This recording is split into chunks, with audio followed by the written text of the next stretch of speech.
एक और तो हम समझौता करके आए हैं। अगर अमेरिका पाकिस्तान का साथ दे सकता है तो रूस से हम भी तो समझौता करके आए हैं। तो भारत ने रूस को कहा कि भैया अमेरिका इतना भयानक 7वां बेड़ा भेज दिया, आप हमारी मदद कीजिए।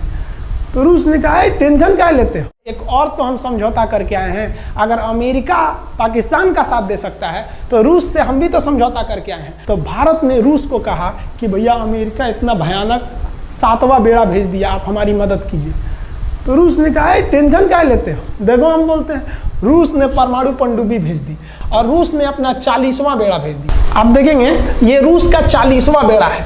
ये अपने भारी भरकम जहाजों के पूरे ग्रुप के साथ चल दिया, कहा कि चल भैया देखते तुमको कौन मारेगा भारत को।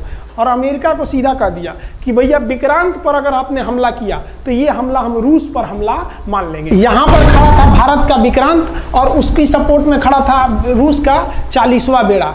और रूस ने यमन से अपनी एयरफोर्स को भी कह दिया था कि भैया तुम भारत की देखभाल करना। तो भारत की सुरक्षा के लिए इतने लोग, और अमेरिका अपना 7वां बेड़ा लेके यहाँ मुंह देख रहा था, और ब्रिटेन ने भी अपने ईगल नाम के बेड़ा को भी भेज दिया था। तो ये दो लोग हमारे खिलाफ आ गए थे लड़ने के लिए। कितना, अब बताइए, हम लोग बांग्लादेश की भलाई सोच रहे थे और अमेरिका का 7वां बेड़ा और रूस का ब्रिटेन का ईगल हम लोग के खिलाफ था, और हमारा अपना विक्रांत और रूस की एयरफोर्स और उसकी 40वां बेड़ा हमारे साथ थी।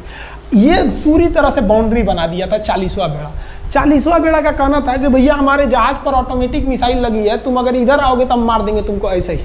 रूस ने अपनी सारी पनडुब्बियों को ऊपर उठा दिया समुद्र के ऊपर, ताकि सैटेलाइट से और दूसरी निगरानी से देखा जा सके, और यही हुआ भी। वो लोग रूस के इतने खतरनाक जहाज़ों के ग्रुप को देखकर घबरा गए, इतना घबरा गए कि ब्रिटेन ने कहा था we are too late. Britain का ईगल बेड़ा अमेरिका के 7वां बेड़ा से कर रहा है कि रे उधर मत जो, बहुत देर हो गया है, वो पहले पहुंच गया है रूस, अब मारेगा वहीं तबाह हो जाओगे यहाँ पे।